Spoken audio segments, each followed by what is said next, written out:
नमस्कार मित्रांनो, आजच्या भागामध्ये आता इकडं जी मंजू असते, आता ती मंजू म्हणते की आता काहीतरी करायला हवं मला.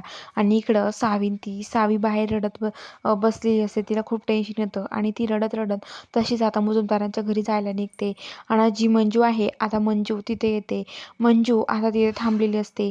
मंजू आणि परागरीनी ते बसलेले असतात. तर आता मंजू त्यांना विचारते, काय काय झालं, सावी कुठे गेली आहे? तर त्या म्हणतात की ती मुजुमदारांच्या घरी गेली आहे. तर आता लगेच काय मुजुमदारांच्या घरी गेली आहे? मला आता इथे थांबून चालणार नाही, मंजू म्हणते.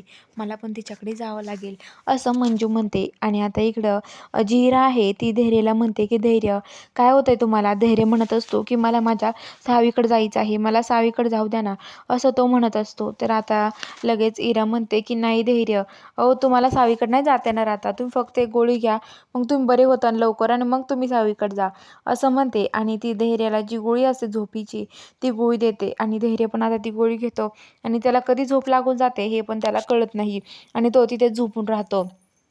तर इकडं आता जी हिरा आहे ती म्हणते बरं झालं धैर्य झोपून राहिले ना, तर चांगलं आहे माझ्यासाठी.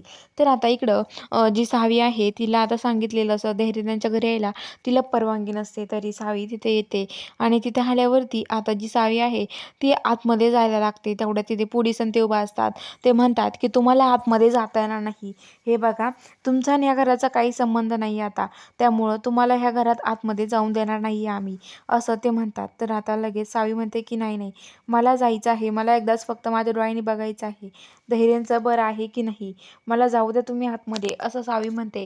तरी पण ते माणसं सावीला जाऊन देत नाही. सावी त्यांना बळजबरी करत असते. तेवढ्यात तिथे दामिनी येते. ती म्हणते काय ग, तुला कळत नाही का आलेस इथे परत? जा इथून, चल जा म्हणते, नाही इथून जा लवकर, चल माझ्या धैर्याच्या आयुष्यातून जायचं लांब. आणि काय ग, तीनदाच इथे येते, तुझ्यामुळे माझ्या धैर्याची ही अवस्था झाली आहे, तुझ्यामुळे तो ड्रग्ज घ्यायला लागला आहे आणि कशाला आलीस मग इथे, जा ना इथून, निघ ना, असं म्हणते. तर आता लगेच सावी म्हणते की असं का करताय, मला एकदाच फक्त धैर्यांना भेटू द्या ना. तर आता ते धैर्यांना भेटून देत नाही आणि आता लगेच तिथून जायला सांगते. आणि आता लगेच जी सावी आहे ती म्हणत असते एकदा, पण तिला आता ती म्हणते बघायचं आहे का तुला, मग चल माझ्यासोबत, तुला दाखवतो मी कुठं आहे धैर्य तुझा. आणि धैर्याला घेऊन ती धैर्याकडे यायला लागते. आणि आता ती इकडे जो धैर्य असतो ते धैर्याकडे यायला लागते आणि धैर्याकडे ओढत ओढत घेऊन येते. आणि लगेच आता ओढत ओढत घेऊन आल्यावरती आता ती लगेच म्हणते की हे बघा, तिथं आणल्यावरती आता लगेच ती म्हणत असते की काय आणलं यांना धैर्यांना. तर आता लगेच ती म्हणते की धैर्याला भेटू द्या ना मला, धैर्यजवळ जायला लागते. तर दामिनी तिला लोटते आणि इकडं सगळ्या घरात साड्या वगैरे पांगून ठेवलेल्या असतात. दामिनी त्यांनी सगळा प्लॅन करून सगळ्या साड्या वगैरे घरात पांगून दिलेल्या असतात आणि सगळा त्यांचा तो प्लॅन असतो. हा सगळा प्लॅन त्यांनी करून ठेवलेला असतो. आणि आता जी सावी आहे ती सावी आता म्हणत असते की आता काय करू मी. तर आता ती म्हणते की मला इथे थांबता येणार नाही, आता काय करू मी, कुठं जाऊ, असं म्हणते. आणि आता लगेच तिथून जायला निघते. तर आता बाहेर येते. तर इकडं जी मंजू आहे ती मंजू सावीला घ्यायला आलेली असते.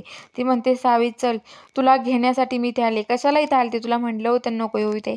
आणि तिला घेऊन यायला निघते. आणि आता ती तिला घेऊन येते.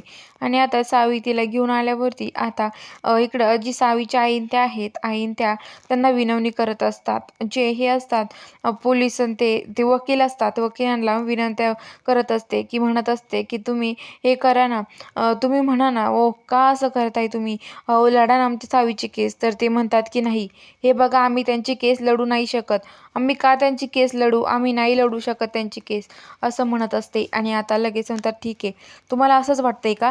तर आता लगेच ते म्हणतात की हो. तेवढ्यात आता जी मंजू आणि सावी असतात त्या दोघी पण आता तिथे येऊन बघतात. तर यांचं बोलणं चालू असतं. त्या दोघींचं बोलणं ऐकतात आणि ते शब्द शांत बसतात. तर बघूया आता काय घडणारे पुढील भागात. बघायला चॅनलला सबस्क्राईब करा.